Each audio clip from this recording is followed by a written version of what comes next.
ಗೋವಾದ ಮಹದಾಯಿ ವನ್ಯಜೀವಿ ಧಾಮದಲ್ಲಿ ಕಳೆದ ಒಂದು ವಾರದಿಂದ ಉರಿತಾ ಇರುವ ಕಾಡ್ಗಿಚ್ಚನ್ನು ನಂದಿಸಲು ಭಾರತೀಯ ವಾಯುಪಡೆ ಸತತ ಪ್ರಯತ್ನ ನಡೆಸುತ್ತಿದೆ. ಇವರಿಗೆ ವಾಯುಪಡೆಯ MI-17 ಹೆಲಿಕಾಪ್ಟರ್ 47,000 ಲೀಟರ್ಗೂ ಹೆಚ್ಚು ನೀರನ್ನು ಬೆಂಕಿ ಉರಿತಾ ಇದ್ದ ಪ್ರದೇಶಗಳ ಮೇಲೆ ಸುರಿದಿದೆ. ಮೊನ್ನೆ ಒಂದೇ ದಿನವೇ 25,000 ಲೀಟರ್ಗೂ ಹೆಚ್ಚು ನೀರನ್ನು ಕಾಡ್ಗಿಚ್ಚು ಕಾಣಿಸಿಕೊಂಡ ಪ್ರದೇಶಗಳ ಮೇಲೆ ಸಿಂಪಡಿಸುವ ಮೂಲಕ ಬೆಂಕಿಯನ್ನು ಭಾಗಶಃ ನಂದಿಸಿದೆ. ಕೇಸರಿ ಶಾಲು ಧರಿಸಿ ಹೋಟೆಲ್ಗೆ ನುಗ್ಗಿದ ಗುಂಪೊಂದು ಅಲ್ಲಿಂದ ಚೇರ್ ಹಾಗೂ ಹೋಟೆಲ್ ಆವರಣದ ಆಸ್ತಿಗೆ ಹಾನಿ ಮಾಡಿರುವ ಘಟನೆ ಇಂದೋರ್ನಲ್ಲಿ ನಡೆದಿದೆ. ನಿನ್ನೆ ರಂಗಪಂಚಮಿ ಹಿನ್ನೆಲೆ ಹೋಟೆಲ್ನಲ್ಲಿ ಹಬ್ಬದ ಆಚರಣೆ ನಡೀತಾ ಇತ್ತು. ಆದರೆ ಹಲ್ಲೆ ನಡೆಸಿದವರ ಬಳಿ ಫ್ರೀ ಬಾಸ್ ಇದ್ರೂ ಒಳಗೆ ಬಿಡಲಿಲ್ಲ. ಇದರಿಂದ ರೊಚ್ಚಿಗೆದ್ದ ಗುಂಪು ದಾಂಧಲೆ ಸೃಷ್ಟಿಸಿದೆ. ಪಶ್ಚಿಮ ಬಂಗಾಳದಲ್ಲಿ ವಂದೇ ಭಾರತ್ ಎಕ್ಸ್‌ಪ್ರೆಸ್ ರೈಲಿನ ಮೇಲೆ ಕಲ್ಲು ತೂರಾಟ ನಡೆದಿದೆ. ಇದರಲ್ಲಿ ಹೈಸ್ಪೀಡ್ ರೈಲಿನ ಕೋಚ್ನ ಕಿಟಕಿ ಗಾಜುಗಳು ಹಾನಿಗೆ ಒಳಗಾಗಿವೆ. ಪಶ್ಚಿಮ ಬಂಗಾಳದ ಮುರ್ಷಿದಾಬಾದ್ ಜಿಲ್ಲೆಯ ಫರಕ್ಕಾ ಬಳಿ ತಡರಾತ್ರಿ ಈ ಘಟನೆ ನಡೆದಿದ್ದು, ರೈಲಿಗೆ ಕಲ್ಲು ತೂರಿದ್ರಿಂದ ವಂದೇ ಭಾರತ್ ಎಕ್ಸ್‌ಪ್ರೆಸ್ನ ಕಿಟಕಿ ಗಾಜುಗಳು ಪುಡಿಪುಡಿಯಾಗಿದೆ. ತಿಂಗಳಲ್ಲಿ ಇದು ಎರಡನೇ ಘಟನೆಯಾಗಿದೆ.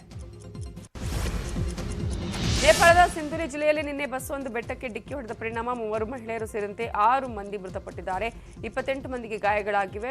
ಓಖಲ್ ಧುಂಗಾದಿಂದ ಕಠ್ಮಂಡುಗೆ ಹೋಗ್ತಾ ಇದ್ದ ಬಸ್ನಲ್ಲಿ 34 ಮಂದಿ ಪ್ರಯಾಣಿಸ್ತಾ ಇದ್ರು. ಫಿಕ್ಕಲ್ ಗ್ರಾಮಾಂತರ ಪುರಸಭೆ 4ರ ಬಳಿ ಈ ಅಪಘಾತ ಸಂಭವಿಸಿದೆ. ಬಸ್ ಚಾಲಕ ನಿಯಂತ್ರಣ ಕಳ್ಕೊಂಡಿದ್ದರಿಂದ ಈ ಅಪಘಾತ ಸಂಭವಿಸಿದೆ ಅಂತ ಪ್ರಾಥಮಿಕ ತನಿಖೆಯಿಂದ ತಿಳಿದು ಬಂದಿದೆ.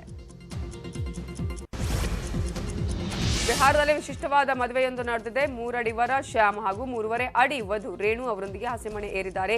ಈ ಜೋಡಿ ಜಾತಿ ಬಂಧವನ್ನ ಮುರಿದು ಬಿಹಾರದ ಮರಹೌರಾದ ಗಾಧಾದೇವಿ ದೇವಸ್ಥಾನದಲ್ಲಿ ಮದುವೆಯಾಗಿದೆ. ರಂಗಪಂಚಮಿ ಹಿನ್ನೆಲೆ ಉಜ್ಜಯಿನಿ ಮಹಾಕಾಳೇಶ್ವರನಿಗೆ ವಿವಿಧ ಪೂಜಾ ಕೈಂಕರ್ಯಗಳನ್ನು ಹಮ್ಮಿಕೊಳ್ಳಲಾಗಿತ್ತು. ಇತ್ತ ಭೋಪಾಲದಲ್ಲಿ ಹಬ್ಬವನ್ನು ಅತ್ಯಂತ ಸಡಗರದಿಂದ ಆಚರಿಸಲಾಯಿತು. ಜನ ಪರಸ್ಪರ ಬಣ್ಣ ಬಳಿದುಕೊಂಡು ಸಂಭ್ರಮಿಸಿದ್ರು. ಡಿಜೆ ಹಾಡಿಗೆ ಜನ ಹೊಚ್ಚೆದ್ದು ಕುಣಿದ್ರು.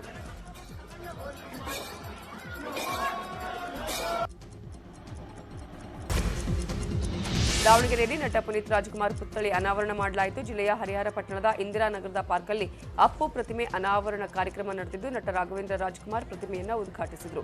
ಕಾರ್ಯಕ್ರಮದಲ್ಲಿ ನಟ ರವಿಚಂದ್ರನ್ ಪುತ್ರ ವಿಕ್ರಮ್ ಕೂಡ ಭಾಗಿಯಾಗಿದ್ದರು.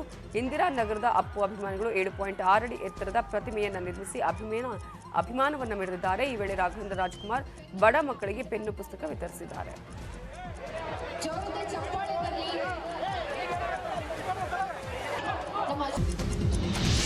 ಆಸ್ಟ್ರೇಲಿಯಾ ವಿರುದ್ಧ ಅಂತಿಮ ಹಾಗೂ 4ನೇ ಟೆಸ್ಟ್ ಪಂದ್ಯದಲ್ಲಿ ವಿರಾಟ್ ಕೊಹ್ಲಿ ಭರ್ಜರಿ ಶತಕ ಸಿಡಿಸಿದ್ದಾರೆ. ಟೆಸ್ಟ್ ಶತಕಕ್ಕಾಗಿ ಸತತ 3 ವರ್ಷಗಳಿಂದ ಬರ ಎದುರಿಸ್ತಾ ಇದ್ದ ವಿರಾಟ್ ಮೋದಿ ಸ್ಟೇಡಿಯಂನಲ್ಲಿ ವೃತ್ತಿ ಜೀವನದ 75ನೇ ಶತಕ ಸಿಡಿಸಿ ಮಿಂಚಿದ್ದಾರೆ. ವಿರಾಟ್ ಶತಕ ಸಿಡಿಸ್ತಾ ಇದ್ದಂತೆ ಇಡೀ ಮೈದಾನವೇ ಹರ್ಷೋದ್ಗಾರದಿಂದ ತುಂಬಿ ತುಳುಕಿತು.